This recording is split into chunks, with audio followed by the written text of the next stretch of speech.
Ako si Miro. May araw na paldo, may araw na zero.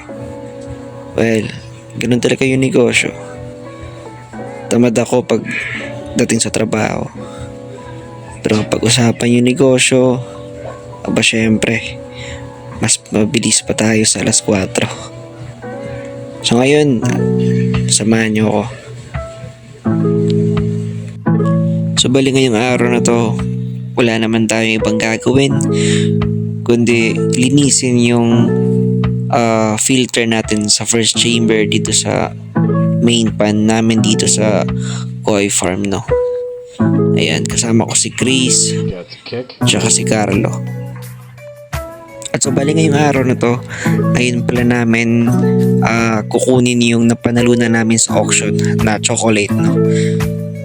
At ito naman, ito yung mga materyales na siyang gagamitin namin para sa pond rehab ng isa sa mga pinakamabait na kliyente namin sa AA Barbecue. Thank you, sir, for trusting Himagsikan Koi Farm and Koi Hori.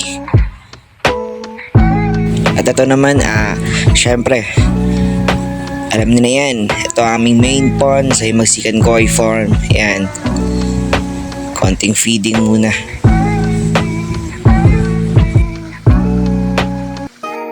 At syempre, konting pasilip na rin sa aming munting facility dito sa KKK Himagsikan Koi Farm, Cebu City.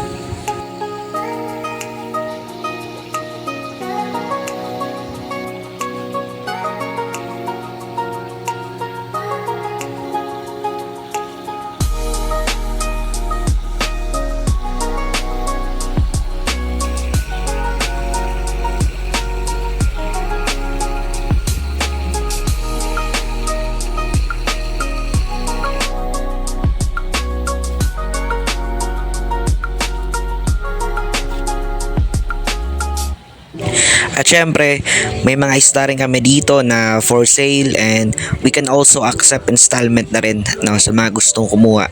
PM lang kayo sa akin.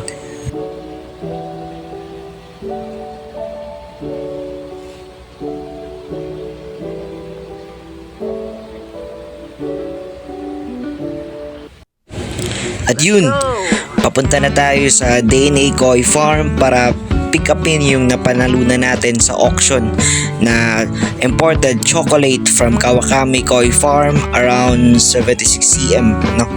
Female guaranteed.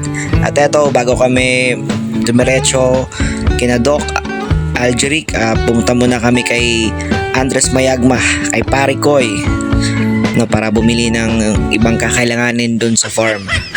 At yun nga, sa kasamaang palad, hindi namin sukat akalain na aabutin pala kami ng halos magdadalawang oras, no, sa traffic dyan sa Minglanilla. Yan. Kakapasok na namin yan. Actually, almost 2 hours kaming nagantay dun. Kasi bumper to bumper talaga yung biyahe. At so, eto na nga. Dumating na tayo sa DNA Koi Farm. Ayan. Syempre, kung koi hobbyist ka or koi enthusiast ka, kilala mo yan.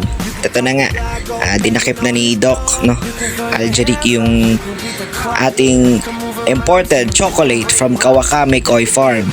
Ayan, konting pasilip na rin. Apakalaking isda, around 76 cm, female guaranteed, no. Yan. Actually guys, binibenta namin to and we can also accept installment on this fish. Yan.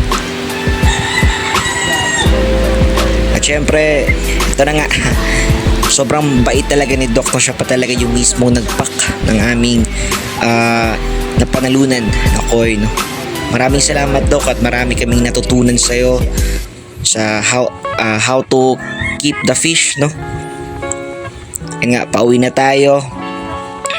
Yan, nabot na naman tayo na sobrang napakalakas na ulan.